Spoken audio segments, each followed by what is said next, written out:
Selamat pagi Bu. Izin memperkenalkan diri. Kami mahasiswa S1 Kebidanan semester 3 dari Universitas Aisyah Pringsewu. Mohon izin Ibu, di sini kami datang memiliki maksud dan tujuan. Tujuan kami datang kemari adalah untuk memenuhi tugas kelompok mata kuliah etika profesi kebidanan dengan mewawancarai seorang bidan yang telah memiliki tempat praktik mandiri bidan atau PMB dengan mengajukan beberapa pertanyaan Ibu. Apakah Ibu berkenan dan bersedia Ibu untuk kami wawancarai? Oh iya, baiklah. Saya berkenan untuk diwawancarai. Baik Ibu. Untuk tempatnya, karena kami berjumlah 9 orang, ingin di sini saja atau kami mencari tempat yang agak luas Ibu? Nanti kita di tempat yang lebih luas ya. Nanti kita seperti kayak belajar kelompok aja, wawancara sambil seperti belajar bersama ya. Baik Ibu.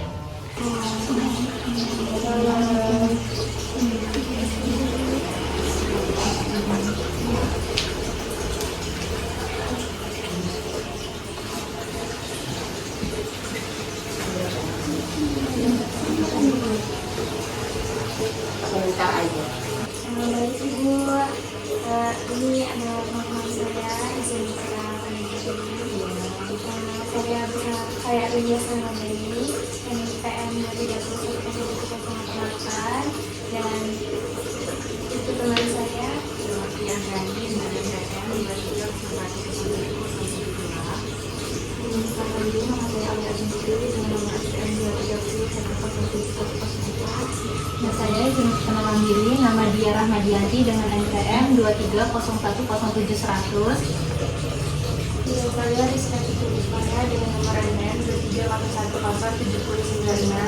Saya Fabiana Sendiri dengan NPM 23010710. saya Arista Nanda dengan NPM 2310. Saya Hendra Tinggi dengan NPM 23010709. Saya Rida Alfia sebagai kameramen dengan NPM 230100101.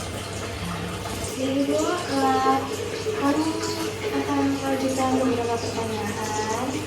Mulai sekarang Ibu yang mungkin akan diajukan oleh teman-teman saya, mungkin satu orangnya itu satu pertanyaan. Bisa kita mulai sekarang Bu? Baiklah, silakan. Dimulai dari mana? Dari sini Ibu. Maaf Ibu, izin bertanya, apa saja dasar hukum yang mendukung praktik kebidanan di Indonesia dan bagaimana cara dasar hukum tersebut mempengaruhi kebijakan di PPMB itu? Dasar hukum praktek kebidanan ya, sama kebijakan. Kalau dasar hukum yang saya pakai saat ini, selagi saya membuka praktek kemarin, itu menggunakan dasar hukum dari Permenkes ya. Nomor berapa itu saya lupa. Permenkes dan Undang-Undang Kesehatan. Lalu saya juga mengikuti peraturan dari IDI setempat. Itu.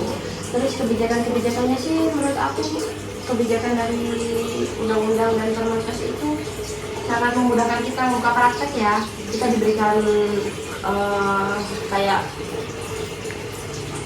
alat-alat yang harus kita siapkan, terus surat-surat dan surat izin apa aja yang harus kita siapkan, seperti STR, ijazah, dan yang pasti kayak rekom dari ibu-ibu setempat. Dimengerti?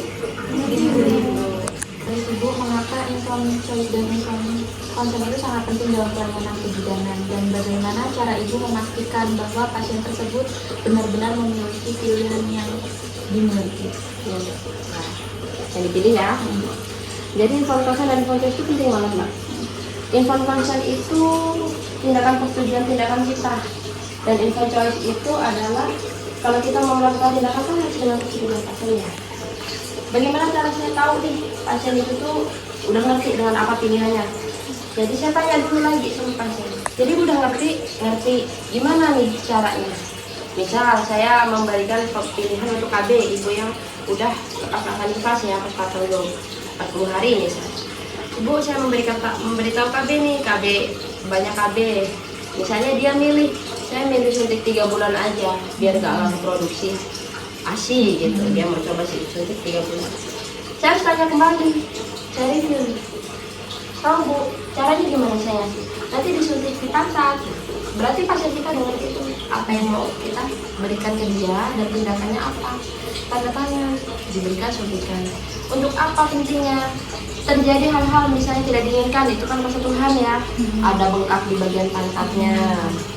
Kan pasien tahunya itu adalah malpraktek biasanya. Terus kalau ada yang nuntut, ya inform konsen itu sebagai pelindung kita. Ini loh, buktinya kalau dia setuju, tidak ada pemaksaan. Dan ini loh, dia tuh sudah memilih untuk disuntik. Kalau bengkak, nanti saya kasih tahu solusinya. Dikopas air hangat misalnya. Jadi itu pentingnya untuk kita. Jadi jangan lupa inform konsen juga inform choice kalau ada pilihan. Tapi kalau ada tindakan yang bersalin, itu nggak perlu inform choice.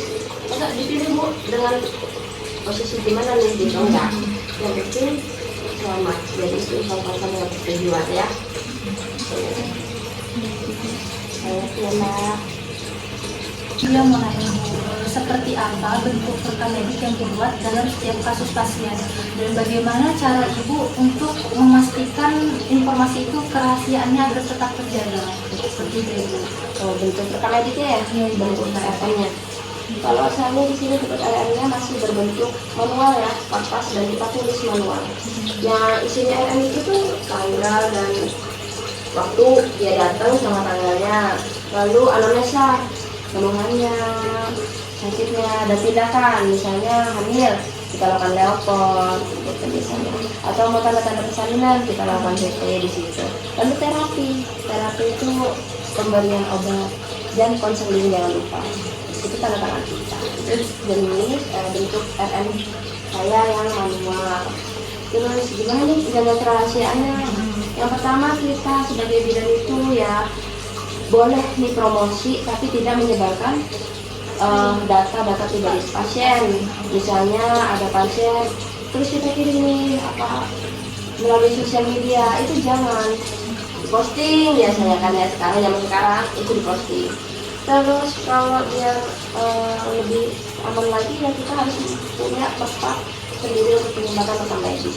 Takut ya rekam medik itu dimainin sama anak atau ada yang nggak sengaja keluar dari ruangan bocor.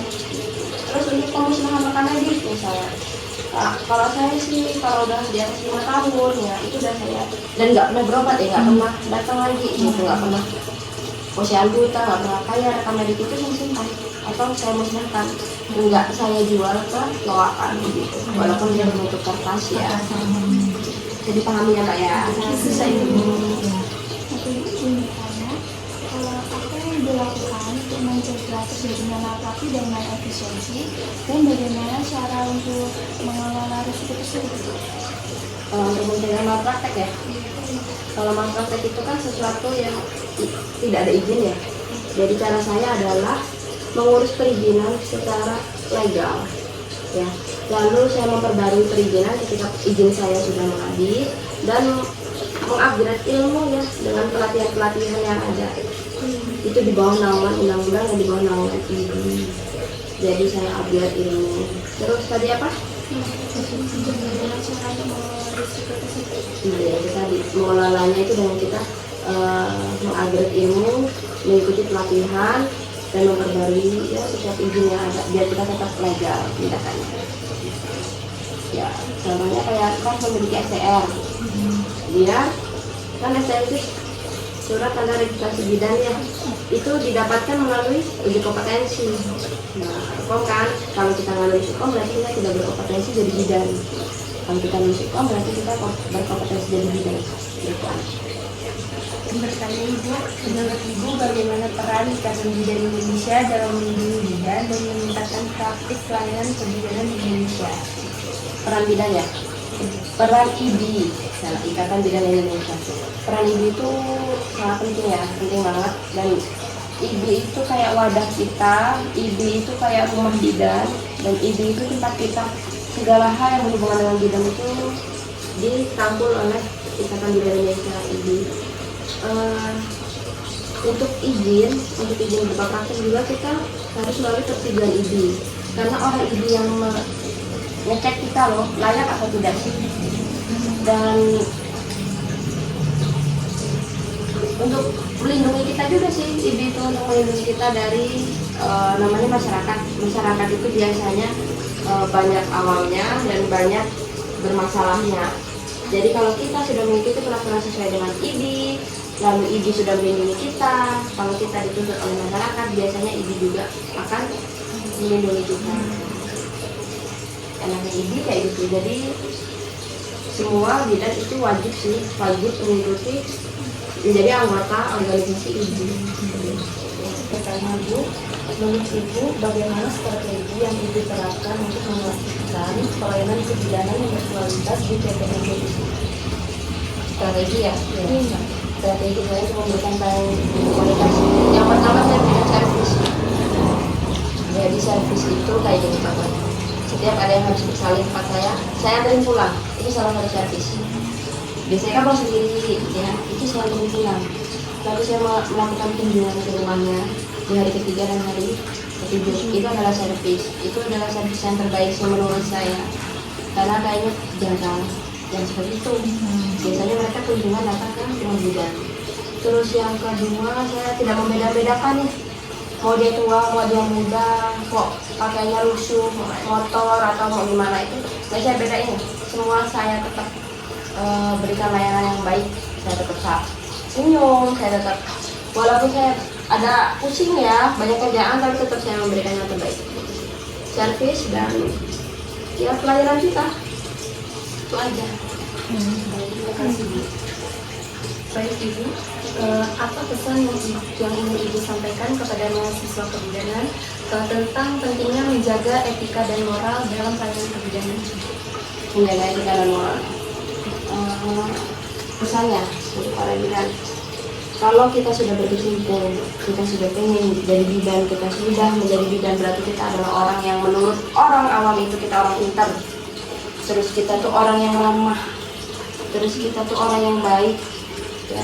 Terus kita tuh orang yang bisa diajak sharing. Jadi pasien datang itu nggak harus berobat, pasien datang itu sharing, semua di-sharingin sama pasien.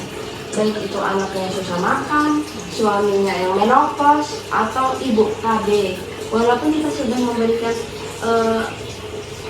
mengasih tahu nih teori materi apa yang udah kita tahu, tapi kalau pasien belum ngerti, ya itu kita harus memberikan informasi yang sabar dengan bahasa yang mereka tahu. Jadi yang pertama kita harus pintar. Kalau pintar, nomor satu itu pintar dulu. Kalau pintar tuh mereka minum obat 1 kali sembuh, bidan itu pintar. Tapi kalau kita dari jadi bidan terus kita nggak pintar, maksudnya menurut mereka itu ditanyain aja nggak ngerti atau searching di Google, itu biasanya ketahuan kan sama pasien. Kalau kita searching di Google itu punya ilmu yang cukup ya Bu? Ya, yang pertama itu kita kasih di mata orang itu kita pintar, kita ramah, kita baik. Jadi walaupun nggak di rumah, kita keluar rumah ketemu orang semua disapa, mau anak kecil dewasa. Itu sih pesannya, itu kalau saya bisa. Dengan yang tua dan yang muda kita harus sopan. Itu sopan. Kalau misalnya kita nggak bisa manggil dia anak SD kelas 1 berobat sakit kepala, sedangkan dia punya adik, kita bisa panggil dia abang untuk membahasain adiknya. Atau dia anak bungsu, kita bisa manggil dia adik. Itu salah satunya sih. Pokoknya jadi bidan itu semangat aja. Gitu.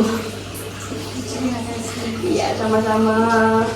Baik Ibu, pertanyaan yang sudah kami ajukan dan alhamdulillah jawabannya bisa kami mengerti. Itu sudah cukup yang itu Ibu untuk pertanyaan dan wawancaranya. Terima kasih ya Mbak, alhamdulillah kalau bisa dimengerti, semoga bermanfaat ya. Kami juga terima kasih Bu. Ya, sama-sama. Baik Ibu, mohon izin meminta tanda tangannya ya Ibu. Ya, sudah memberi ini ya, bawahin darah tadi ya. Ya, sebagai bukti bahwa kami telah melakukan Waktunya ya Mbak dibuat sama Iya. tempatnya. Iya, Bu.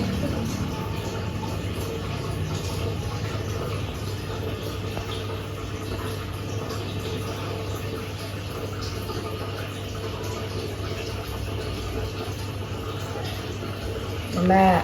Baik Ibu, terima kasih Ibu. Baik Ibu, terima kasih atas waktunya. Terima kasih juga telah menjawab pertanyaan-pertanyaan kami. Ini pamit ya Ibu. Jadi jalan ya Mbak. Terima kasih Ibu.